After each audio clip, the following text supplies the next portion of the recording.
Shalom, selamat malam. Bersama saya Yosia Arifin. Renungan pada malam hari ini dari Pendeta Dr. Erastus Sabdono yang berjudul Jejak Anak Allah.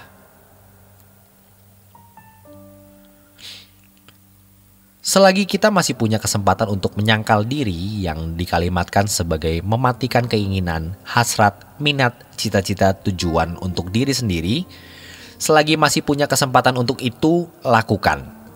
Sebab ada saatnya diri kita menjadi monster yang begitu kuat sampai kita tidak akan mampu untuk mematikan diri sendiri. Itu berarti kita memilih untuk tidak sampai kepada Bapa. Yang merusak banyak kehidupan iman Kristen adalah ketika mengesankan bahwa masuk surga itu mudah, sehingga kita bisa fokus kepada banyak hal. Kita tidak pernah selesai dengan diri sendiri. Masih banyak keinginan, cita-cita, ambisi. Belum ego, harga diri, prestis, gila hormat, gila panggung, sampai tidak mengenal diri sendiri. Kita harus berubah. Berbahagialah orang yang menyenangkan Tuhan. Kita menjadi biji mata Tuhan dan kematian kita menjadi berharga. Ada pribadi yang maha cerdas yang menciptakan langit dan bumi dengan segala tatanan yang sempurna. Bumi dengan siklus alam dan hukum-hukumnya, manusia dengan metabolisme tubuh yang sempurna, yang masih menyimpan banyak misteri bagi manusia itu sendiri. Karenanya tidak pernah berhenti penyelidikan research mengenai tubuh manusia. Dia adalah Allah, satu-satunya Allah yang menyatakan diri sebagai Allah Abraham, Ishak dan Yakub. Allah atau Elohim yang namanya Yahweh, Allah Israel. Dialah Allah dan Bapa Tuhan kita, Yesus Kristus. Allah dan Bapa kita semua. Dialah sumber kehidupan. Dialah yang menciptakan manusia.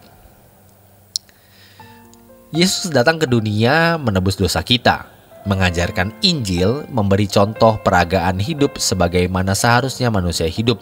Dan kita semua tahu bahwa inilah model manusia yang dikehendaki Allah. Kedatangan Tuhan Yesus untuk mendamaikan kembali antara Allah dan manusia.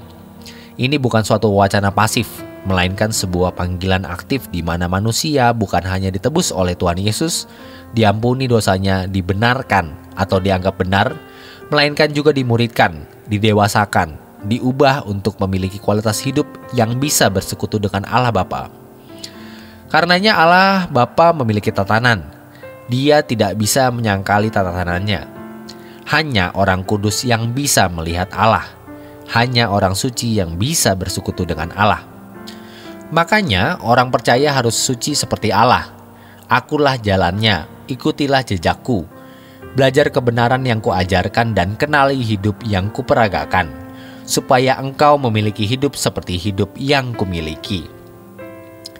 Kualitas hidup manusia ditentukan bukan pengetahuan yang dia pahami tentang Allah, melainkan perilakunya serupa dengan Yesus dan karakter Bapanya yang dimilikinya. Dan Allah Bapa ingin berjalan serta bersekutu dengan orang yang sekarakter dengan dirinya. Karena memang rancangan Allah semula menciptakan manusia segambar dan serupa dengan Dia. Inilah sebabnya gereja harus menjadi sekolah Alkitab yang benar, yang studinya bukan 5-6 jam di bangku kuliah, tetapi 24 jam setiap hari, 7 hari seminggu, 30-31 hari sebulan, dan sepanjang tahun umur hidup kita. Yang setiap kita harus evaluasi seberapa jauh aku telah memiliki peningkatan atau pertumbuhan. Kalau kita masih tidak menyukai kematian, takut menghadapi kematian, berarti ada yang salah.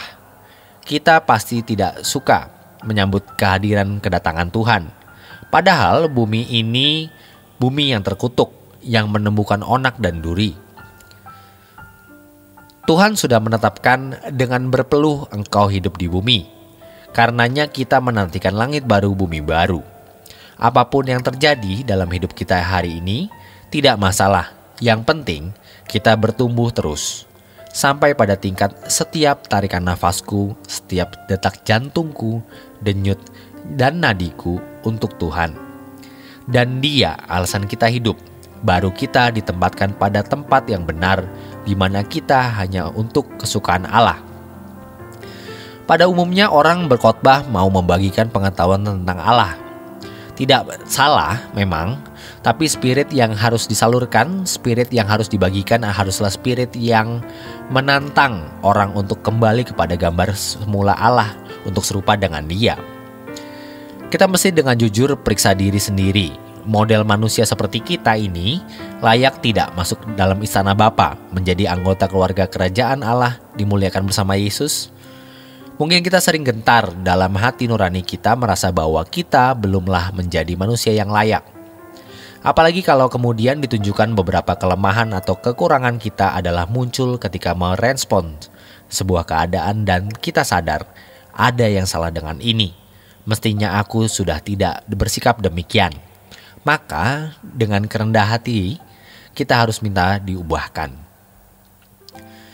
Banyak orang sibuk dengan dirinya sendiri dan mau hidup wajar seperti manusia lain dengan segala kesenangan dan kesukaannya. Padahal kita orang-orang istimewa yang dipanggil, dipilih untuk menjadi umat Allah. Pertaruhannya adalah segenap hidup kita. Yesus memberikan segenap dirinya, maka kita juga harus memberikan segenap diri kita untuk bisa mencapai kehidupan seperti yang dicapai oleh Yesus. Hendaknya sebelum kita meninggal, kita menorehkan kisah jejak anak Allah. Dan orang yang menorehkan kisah jejak anak Allah akan punya jejak kekekalan di kerajaan surga. Demikian renungan pada malam hari ini. Selamat beristirahat, Tuhan Yesus memberkati.